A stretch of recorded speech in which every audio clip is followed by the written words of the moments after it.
अस्सलाम वालेकुम। मैं हूँ doctor Iram Sarwar, professor and chairperson gynae department Ayub teaching hospital Abbottabad.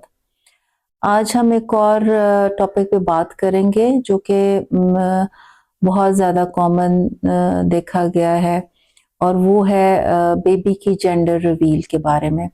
अक्सर मैं भी जब सोशल मीडिया वीडियोस वगैरह देखती हूँ तो कई जगह पे आपको ऐसी वीडियोस नज़र आ जाती हैं जिसमें कि बेबी की जेंडर रिवील के ऊपर वीडियोस बनी होती हैं। तो मैंने सोचा कि हम इस मौजू के ऊपर बात करते हैं। बेबी जेंडर रिवील जैसे कि नाम से ज़ाहिर है, इसमें आपको बच्चे की जेंडर यानी कि वो लड़का है या लड़की उसके बारे में बताया जाता है। इससे पहले कि हम ये बात करें कि आया ऐसा बताना लीगल है या एथिकल है कि नहीं, मैं आपको ये बताती हूँ कि बेबी की जेंडर के बारे में हम कब जान सकते हैं। बेबी के जेंडर के बारे में जानने के लिए अमूमी तौर पे अल्ट्रासाउंड का इस्तेमाल किया जाता है, और अल्ट्रासाउंड में तकरीबन 10-12 हफ्तों के ऊपर क्योंकि बच्चे के जेनिटल ट्यूबरकल्स बन जाते हैं, तो अगर कोई एक्सपर्ट सोनोलॉजिस्ट हो तो वो आपको कुछ ना कुछ आइडिया दे सकता है कि ये बच्चा मेल है या फीमेल। लेकिन ज़्यादा बेहतर आपको जेंडर के बारे में अल्ट्रासाउंड पे पता चल सकता है तकरीबन 18 से 22 हफ्तों के दरमियान, जबकि बच्चा मुकम्मल तौर पे बन भी चुका होता है और थोड़ा उसकी ग्रोथ भी बेहतर होती है। लेकिन ये डिपेंड करता है कि जो अल्ट्रासोनोलॉजिस्ट है वो कितने एक्सपर्ट हैं, और उस वक़्त बेबी किस पोज़ीशन में बच्चेदानी के अंदर है। इसलिए अल्ट्रासाउंड पे भी जेंडर के बारे में 100% बताना कि ज़रूर ऐसा ही होगा, उसमें एरर के भी चांसेस होते हैं। जेंडर के बारे में हतमी तौर पे हम पता कर सकते हैं नॉन इन्वेजिव प्रीनेटल टेस्ट के ज़रिए। ये खून का टेस्ट होता है जो तकरीबन 10-12 हफ्तों के ऊपर किया जाता है, और ये अमूमी तौर पे ऐसी जनियाती बीमारियों का पता लगाने के लिए किया जाता है जो कि ख़ानदानों के अंदर चलती हैं, और इसको सिर्फ जेंडर के बारे में मालूमात के लिए इस्तेमाल नहीं किया जाता। वैसे भी ये टेस्ट काफ़ी एक्सपेंसिव है और बहुत कॉमनली अवेलेबल भी नहीं है पाकिस्तान के अंदर।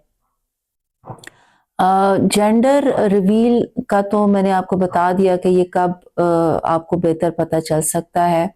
अब हम थोड़ा सा ये बात करते हैं कि आया जेंडर के बारे में बताना लीगल है या नहीं। तो इसमें कुछ ममालिक ऐसे हैं जहाँ पे जेंडर के बारे में बताना बिल्कुल भी लीगल नहीं है, जिसमें चाइना है, इंडिया है, नेपाल है। वहाँ इन ममालिक में डॉक्टर्स पे पाबंदी है कि वो जेंडर के बारे में मरीज़ों को बताएं। लेकिन अगर हम बाकी मुल्कों के ऊपर देखें तो वहाँ पे इसके ऊपर कोई लीगल पाबंदी तो नहीं है। लेकिन जो दूसरा सवाल आता है वो ये है कि आया इस बात का पहले से बता देना कि ये बच्चा मेल है या फीमेल, ये एथिकल भी है कि नहीं है, क्योंकि एथिक्स जो है उसको भी मद्देनज़र रखना ज़रूरी है। तो इस पे कुछ ऐसे वाज़ेह गाइडलाइंस तो नहीं है, लेकिन हमें इन चीज़ों को रिवील करने से पहले इस चीज़ को ये ज़रूरी देखना होता है कि ये जेंडर के बारे में मालूमात अगर तो सिर्फ इसलिए हासिल की जा रही हैं कि आने वाले बच्चे के लिए कुछ तैयारियां की जाएं, जो कि नॉर्मली पेरेंट्स और फैमिलीज़ ये चाहते हैं कि वो पहले से कुछ ना कुछ अपनी तैयारी करें। लेकिन उसमें इन बातों का बहुत ज़रूरी ख़्याल करना होता है कि अगर जेंडर रिवील से माँ के ऊपर कोई साइकोलॉजिकल और सोसाइटल प्रेशर्स तो नहीं बढ़ जाएंगे, क्योंकि जैसे हम जिस मुआशरे में रहते हैं आप सबको बहुत अच्छी तरह पता है कि मेल्स को प्रेफरेंस दी जाती है फीमेल्स के ऊपर। तो अक्सर फैमिलीज़ के अंदर इस चीज़ का माँ के ऊपर बहुत ज़्यादा प्रेशर होता है कि बेटा पैदा होगा या बेटी पैदा होगी, और कई दफ़ा ऐसे होता है कि अगर उनको पहले से ये पता चल जाए तो वो माँ को जिस तरह की तवज्जो चाहिए वो उसको नहीं मिलती। उसके ऊपर सोशल प्रेशर भी ज़्यादा हो जाता है, साइकोलॉजिकल प्रेशर भी ज़्यादा हो जाता है। उसको जो एंटीनेटल केयर चाहिए, जो उसको ख़्याल चाहिए, उसका उस तरह से फिर ख़्याल नहीं रखा जाता। تو ان باتوں کو جو ہیلتھ کیئر پرووائڈرز ہیں ضرور مد نظر رکھیں کہ آیا ان کا جینڈر کے بارے میں پہلے سے بتانا ان کی مریض کے لیے نقصان دہ تو نہیں ہے.